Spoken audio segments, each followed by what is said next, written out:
नमस्ते। आज ना हम एक कहानी सुनेंगे, एक काल्पनिक गांव पालमपुर की। पर ये सिर्फ एक गांव की कहानी नहीं है। इस कहानी के जरिए हम समझेंगे कि हमारी पूरी इकोनॉमिक वर्ल्ड की जो फाउंडेशन है, यानी प्रोडक्शन, वो असल में काम कैसे करता है। तो चलिए हम पहुंच गए हैं पालमपुर। अब ये गांव समझिए अपने आसपास के गांवों और शहरों से काफी अच्छी तरह से जुड़ा हुआ है।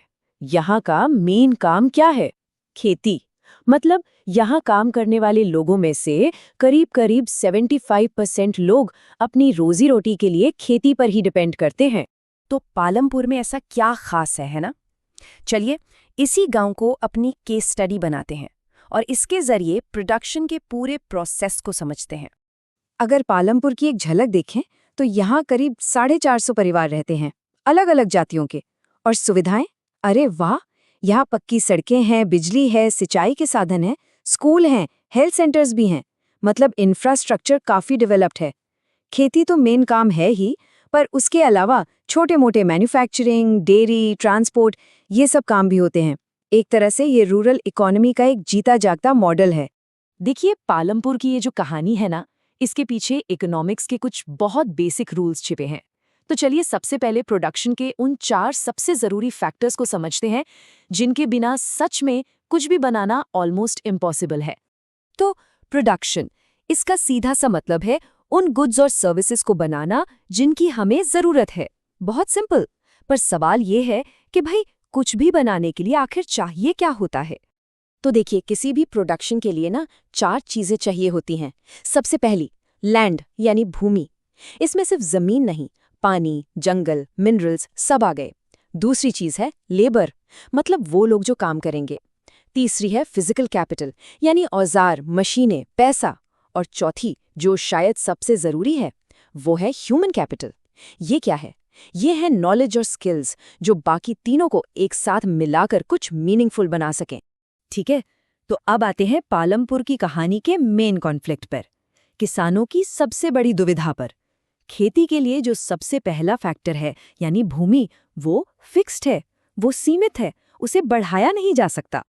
और ये कोई नई बात नहीं है। पालमपुर में सोचिए 1960 से लेकर आज तक खेती वाली जमीन का एरिया बिल्कुल नहीं बढ़ा है। जितनी भी बंजर जमीन थी उसे भी खेती के लायक बना लिया गया। पर अब और एक्सपेंशन का कोई स्कोप ही नहीं है। तो फिर एक बहुत बड़ा सवाल खड़ा हो जाता है।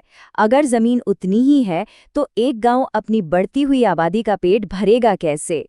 और इस मुश्किल सवाल का जवाब पालमपुर के किसानों ने ढूंढ निकाला। उन्होंने तरीके खोजे कि उसी फिक्स्ड जमीन से ज्यादा पैदावार कैसे ली जाए। और यहीं से एक तरह से ग्रीन रेवोल्यूशन की नींव पड़ी। एक सॉल्यूशन था मल्टीपल क्रॉपिंग।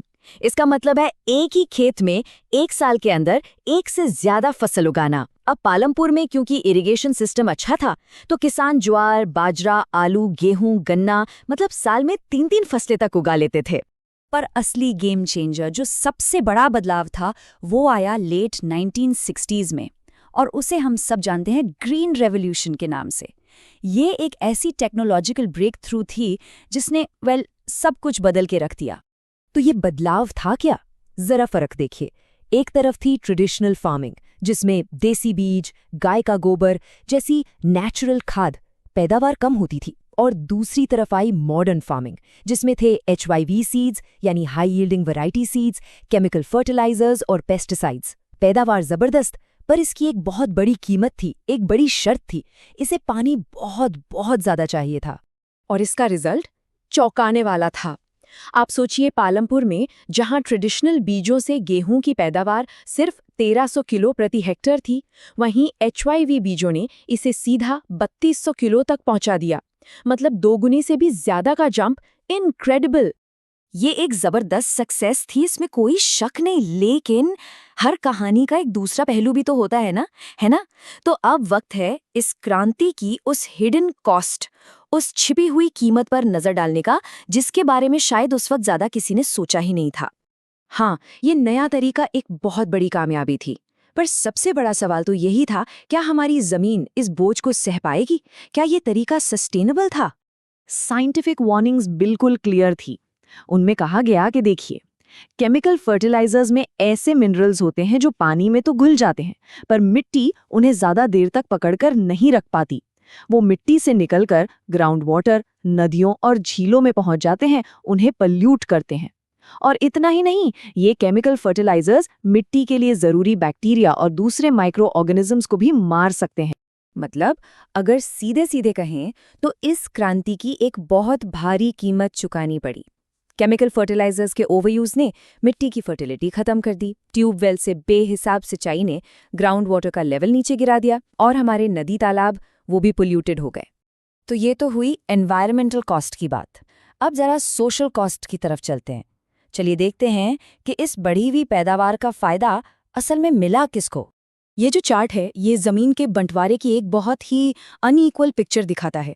सोचिए, पालमपुर के 450 परिवारों में से 150 परिवार तो लैंडलेस हैं, मतलब उनके पास अपनी कोई जमीन ही नहीं है। 240 परिवार हैं छोटे किसान जिनके पास 2 हेक्टेयर से भी कम जमीन है, और सिर्फ 60 परिवार ऐसे हैं जो मीडियम या लार्ज फार्मर्स की कैटेगरी में आते हैं। अब इन नंबर्स को, इन आंकड़ों को एक रियल लाइफ एग्जाम्पल से समझते हैं। चलिए गोविंद और उसके बेटों की कहानी सुनते हैं। तो 1960 में गोविंद के पास 2.25 हेक्टेयर जमीन थी। वो और उसके 3 बेटे मिलकर उस पर गुजारा कर लेते थे। फिर गोविंद की मृत्यु के बाद वो जमीन तीनों बेटों में बराबर बंट गई। अब आज की सिचुएशन क्या है? हर बेटे के हिस्से में आई सिर्फ 0.75 हेक्टेयर जमीन। और मॉडर्न फार्मिंग के बाद भी इतनी छोटी सी जमीन पर अपना घर चलाना प्रैक्टिकली इम्पॉसिबल हो गया। तो आखिर में हम इसी सवाल पर आकर रुक जाते हैं। ग्रीन रेवोल्यूशन ने जमीन से फसल तो खूब बढ़ाई, पर उसने सच में पेट किसका भरा?